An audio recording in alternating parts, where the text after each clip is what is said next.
Alright gang, I forgot to start the recorder about 10 minutes ago, 15 minutes ago, maybe even 30. So I'm going to have to re-record part of the lecture. What we have done here is demonstrate how to get input, how to do a conversion, and how to display the results. Now we're going to do it again, so don't sweat that you haven't seen the beginning of the lecture. You don't have to go back up and type it. Let's do another problem. Let's see. We're going to ask the user for a number of seconds, and then we're going to say how far light would travel in those number of seconds using the speed of light. And I'm making this off the top of my head, and I don't know the equation, so let's see if we get into trouble. So after my triple quotes, write a program that will ask the user for a number of seconds and then display the number of miles that light would travel in that time using the speed of light. So I'm going to have to go and Google that formula up. But we know what we need to do. We're going to ask them for a number of seconds. We're going to allow them to give us some input. We're going to do some conversion to make it a floating point number. We're going to do a calculation, and then we're going to display the results. So that's our algorithm, right? Ask the user for the seconds, right? Input, and then convert, and then calculate, and then output. Very broadly speaking, those are the 5 steps we're going to be doing.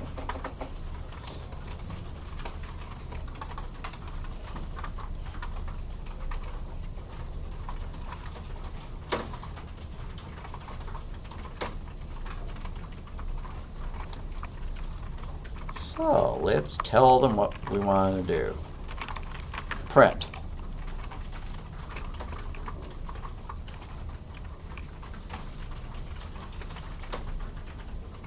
Speed of light, distance calculator, because that's what this is.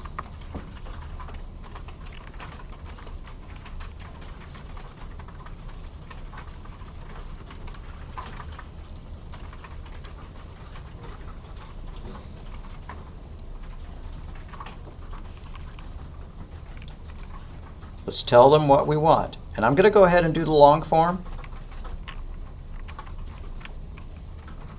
Seconds equals, wait, I forgot to ask them. Oh well, we can combine those into one statement rather than two. Input, parentheses, quote, how many seconds, question mark, space, space, greater than, end quote, in parentheses. And again, the greater than is just to give them a place to type. You can leave it out. Then we need to convert it to a float. Seconds equals float, parentheses, seconds. Again, I'm going to add the comment. Convert input to a float.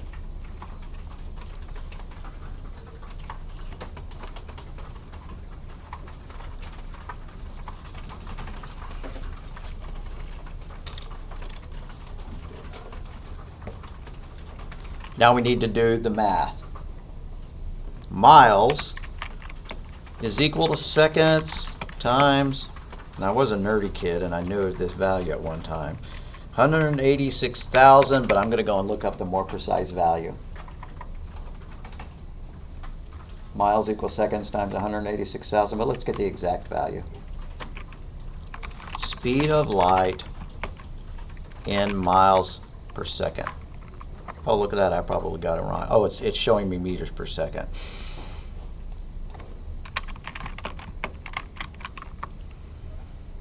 Ooh, there's that number, 186,282. Alrighty, I'm going to fix that, 186,282. And then lastly, we're going to print our result. That's the output step.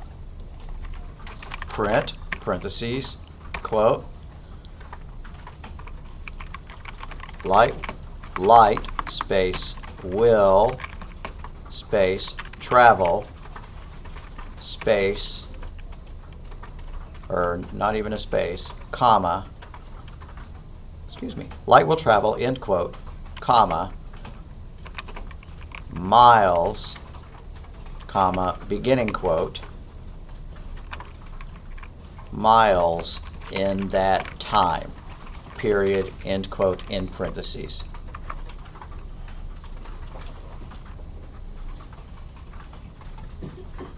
Oh, bless you.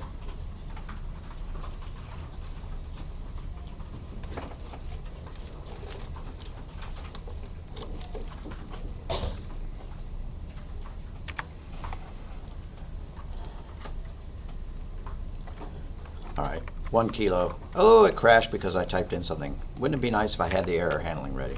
All right, 1 there. How many seconds? Say it's a minute, or yeah, minute to 60 seconds. Light will travel, is that a million, or there's 11 million miles in a minute.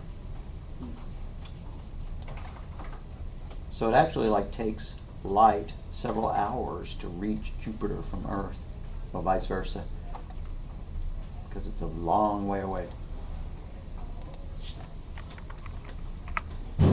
Okay, so we've done 2 examples of conversions. We notice that they follow the same sequence of steps. We prompt the user for what we want. We get some input. We do some conversion. We do a calculation, and then we print the result.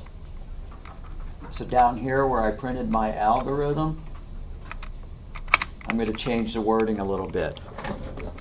I'm going to say prompt, input, convert, calculate, output. The only difference between the way we did them is here we did the quote inside the input. We passed an argument into the input so that when it runs, the first time the input is done on the line below it, right? How many kilograms, and then it goes to the next line and weights. The second time, it's right there.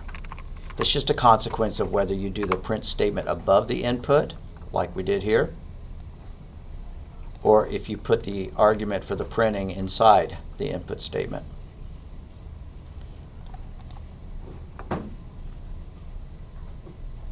You'll see me use this fashion a lot.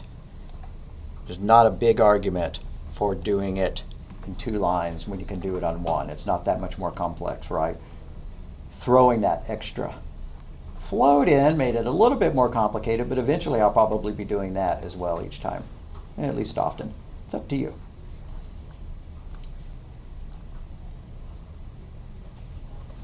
All right, so for those folks who didn't get to see the lecture because I did it, what we're doing here is, this is a demonstration of an algorithm. An algorithm is a series of steps.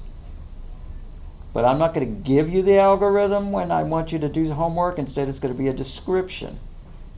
If you get stuck on the homework and you need the algorithm, ask me for it and I'll give it to you. So here's an example of a homework assignment, and here's an example of another homework assignment, right? You can figure out those homework assignments by piecing together the algorithm in the head, the order in which things need to be done. And that's why we've given 2 examples in idle so far. So there's our second example. Yeah, why don't I just leave it alone for a minute instead of scrolling off it. How are y'all doing? Anybody getting typos that they wish would go away? The first one I actually did. They said something about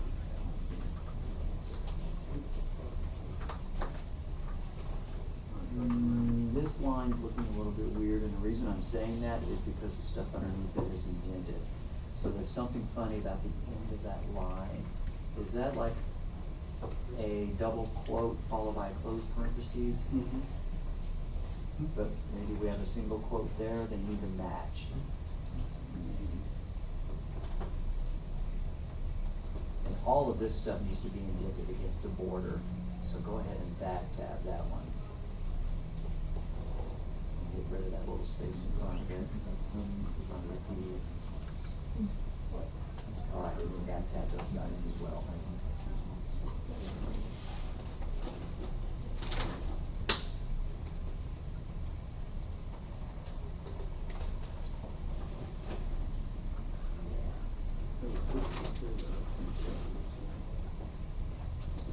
Well, there needs to be a comma after that quote. And I'll go up there and I'll lecture about it. But you see that quote there before the V, insert a comma. Yeah. Yeah. And then I see it and that's looking a little bit weird. I'm gonna have to scroll up. Make it look like this. Because, oh, I see. Print that equals, end quote, comma, and then our variable name. That's the only part you're missing.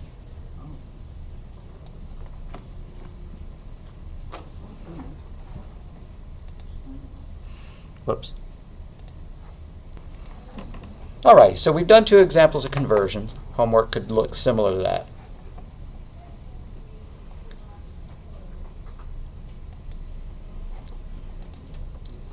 So, algorithm step for subtracting 2 numbers. Oh boy. Write down the numbers with the larger number above the smaller one. Digits column aligned from the right. Start with the rightmost column of digits and work your way left through okay, we get the idea. In this case, we're giving instructions for a human being to do it. But this series of steps is called the algorithm. An algorithm consists of a finite number of instructions. Well, that's good. Better finite than infinite. I don't want an infinite number of, that'd take me a long time to type. Each individual instruction is well defined. Input X, input Y. The action described by the instruction can be done by a computing agent, right? So it can't be real nebulous. Describes a process that eventually halts. If your process didn't halt, it would run forever. That's called an infinite loop. Information is commonly known as data, which is more often pronounced data. Data is supposedly the official pronunciation, but we all say data. We know what a modern computer system is. It's got hardware and software. We know that they have memory, central processing units, and input and output devices. Now we're getting into something that's actually kind of worth mentioning, which is that the data that your computer is gathering is stored in what's known as random access memory. And then later on, if you want to use it again, it had better be saved to a more permanent storage, because random access memory gets reset when you turn off the device or kill the program. So that's why your computer has hard drives or solid state drives. That's why your phone has, flash memory built into it. Some kind of permanent or semi-permanent storage. Right now, we're just writing programs that use random access memory. We're not saving our data to a file, but we will learn that.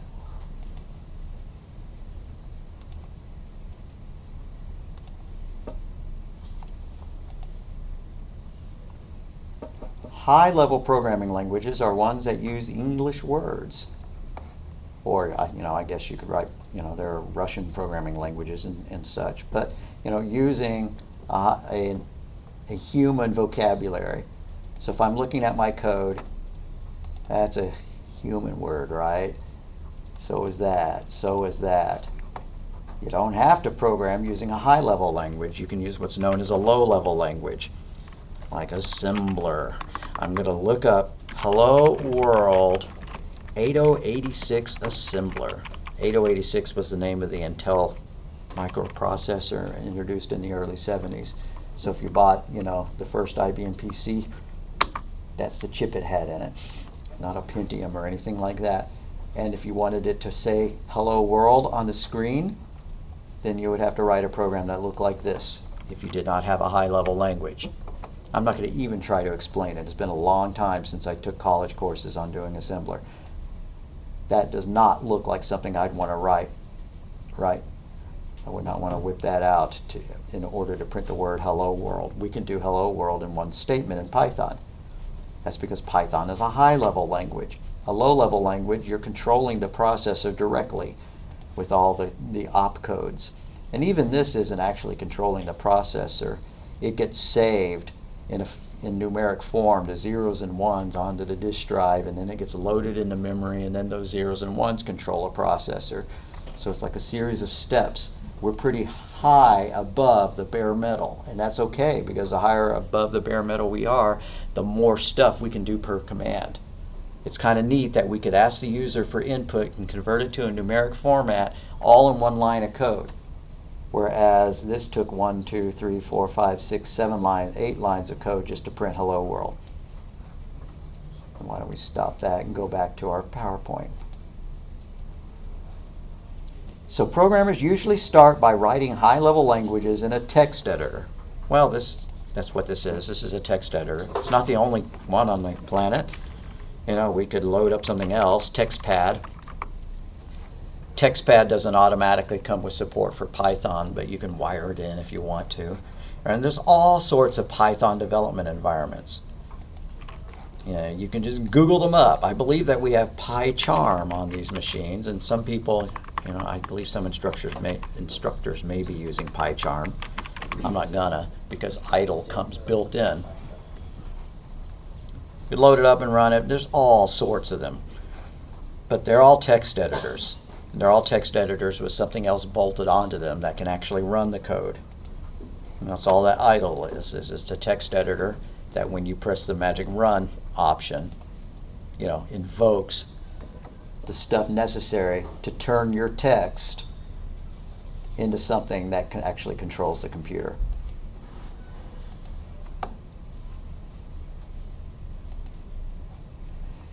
So it runs a translator to convert the programs into executable code.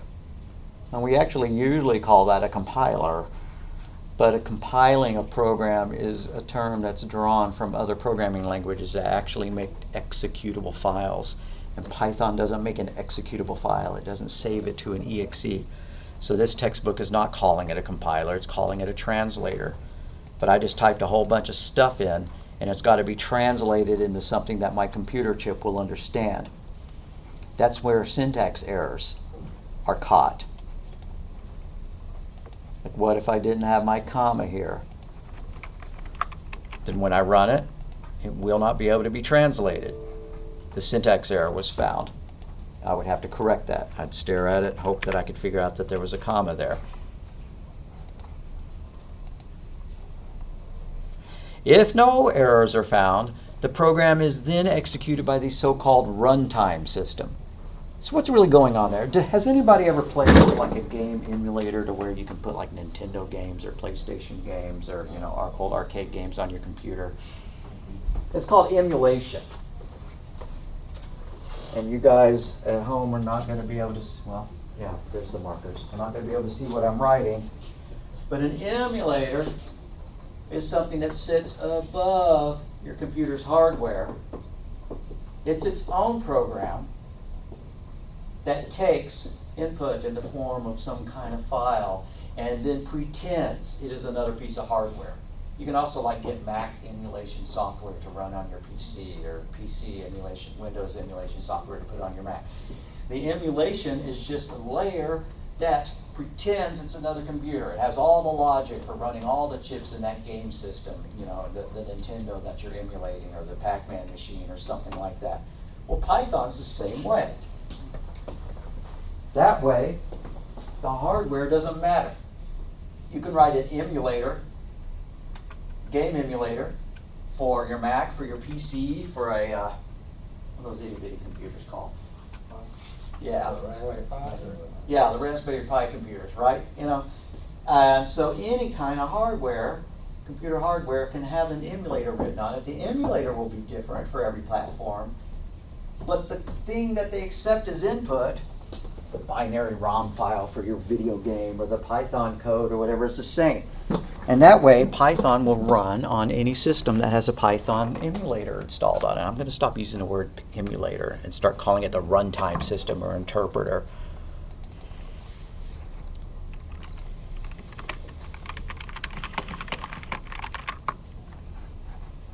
See if I can find a picture in 2 seconds. Not really seeing anything that I... Nah. Nope. Not spotting it instantly. But the idea is that there's a hardware layer on the bottom, and then there's an emulation or runtime service in the medium, and then at the top is your program. And your program gets turned into something that will control the hardware by that middle layer. Oh, well, what do you know? So the text editor creates a high-level program. The translator runs. If there's any syntax errors, it displays them. If it passes translation with no syntax errors, then what it translated is sent to the runtime system. Now, the runtime system may find other errors, but the user is allowed to type things in, and then the runtime system will display things on the screen. What other kind of errors are there besides syntax errors? Well, here, let's put in the simplest error of all, division by 0. If I come over here and I just type in 1 divided by 0, right? Don't do this because it's going to crash your program.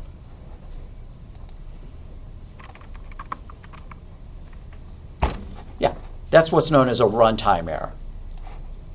Difference between a syntax error and a runtime error is that one is a problem in the way your code is written, and then the other is a problem in the way your code runs.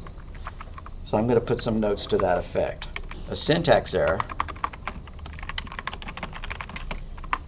is an error in the program's syntax. That sounds like a tautology. Or grammar. Examples, typos, right?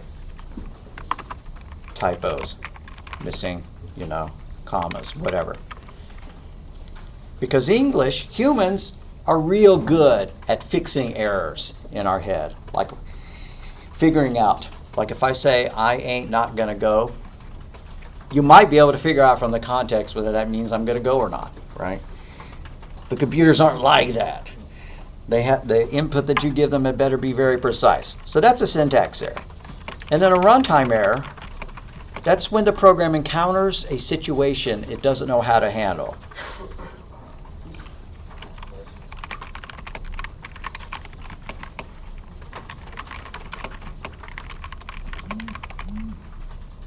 So example, your disk is full.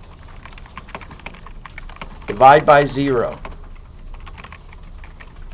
Bad file name, right? You try to open a file name, but you typed in the wrong one. It could cause your program to crash. Now, a well-written program won't crash because you gave it a bad file name, right? Excel doesn't crash because you told it to open a file that doesn't exist, because they went to some effort to try to make it bulletproof, to make it handle all sorts of kinds of errors. But that's what a runtime error is. Then there's a third kind of error. There's no syntax errors, there's no runtime errors, but it just doesn't do the right thing.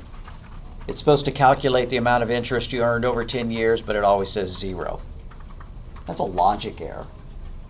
Not a runtime error, right? It didn't crash.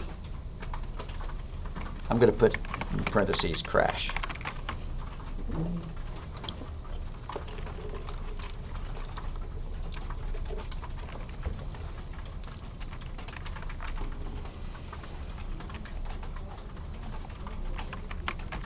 So a logic error, the program runs but doesn't do the right thing. Now that's your fault. That's the program's fault, programmer's fault.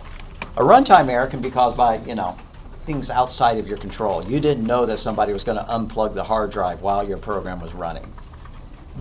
But logic errors are your fault. Example, program doesn't print the correct output.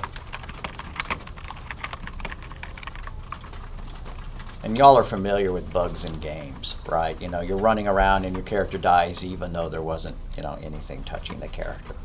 Or he ran off the screen and he wasn't able to get back on the screen, or whatever. Those are all logic errors.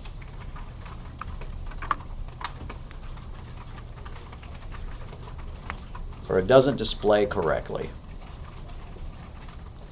supposed to be drawing a pretty picture on the screen of the battleground and whatever, and instead things are floating off the screen. Yeah.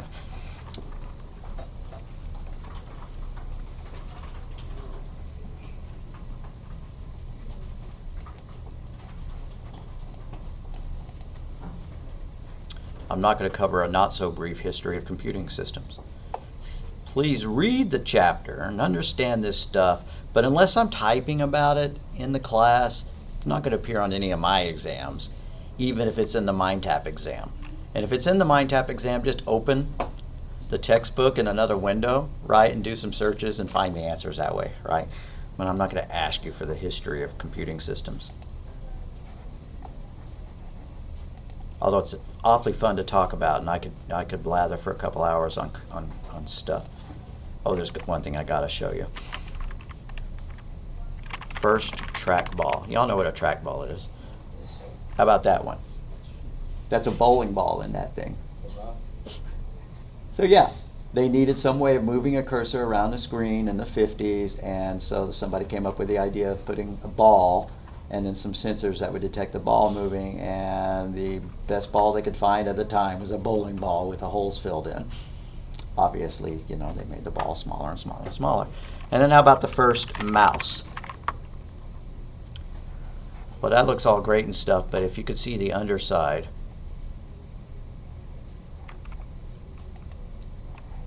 it's actually just got two wheels. You had to tilt it one way in order to move the mouse horizontally, and then you had to tilt it onto the other wheel, yeah, right, in order to get it to move vertically. So that was pretty clumsy, but, you know, it worked. Yeah, yeah, it worked. It allowed you to get some X and Y motion. You just couldn't do both. You couldn't move diagonally. We're about done for today. First, programming languages. I talked about high versus low. I do want you to read this stuff. This is not a history of programming class. Every programming book is like this. Every every programming book tells you about what input and output is versus hardware and stuff like that. So Python is an interpreted language, meaning that it doesn't make an executable file. Instead, it just runs it at that time. If you want to give your program to somebody else, you've got to actually give them the source code or some kind of variant of it rather than an executable. They can be run in the so-called shell. I could take every line of my program here and run them in the shell. Like I could copy that and paste it into the shell, right? Yeah, it did it. And then I could have the next line. I could copy that, whoops. I could paste it into the shell. It's waiting for me to type in a number of seconds. I could do the third line, copy and paste. This would get tedious for a longer program. That converts it to the number of seconds. Well, I want to find out how many seconds there are in the shell. I can just do that, seconds. All right, that's true. That's how many I typed. We can do the fourth one. There we go. How many miles is that? And then I could copy and paste the fifth one, which was the print statement. So the shell just lets you enter lines one by one and executes them completely. I think you can see why we wouldn't do much in the shell. Because if I got my formula wrong, I can't go up there and correct it, right? And I can't save this and rerun it. And just about every semester, somebody winds up coming in and trying to type their program in as we're doing it in here into the shell. And I don't blame you for doing that, but then it doesn't work very well. So I'm glad that as far as I can see, everybody followed the instructions of doing file new. Okay, we're going to stop here. Let's go over the homework. I mentioned it up at the top, but let's mention it again. We're going to write a program that asks the user for two values, X and Y. Our sample code is also asked for values, so we know how to do that. It calculates the sum of X and Y. I'll give you a hint. What's the formula? The formula is Z equals X plus Y. And I will certainly post these. And then it prints the values of X, Y, and Z. Why don't we just print the value of Z? They know what they typed. In fact, I'm going to just say it prints the result. So that's part 1 of the homework. Part 2, write a program that converts from kilos to pounds. That's the formula.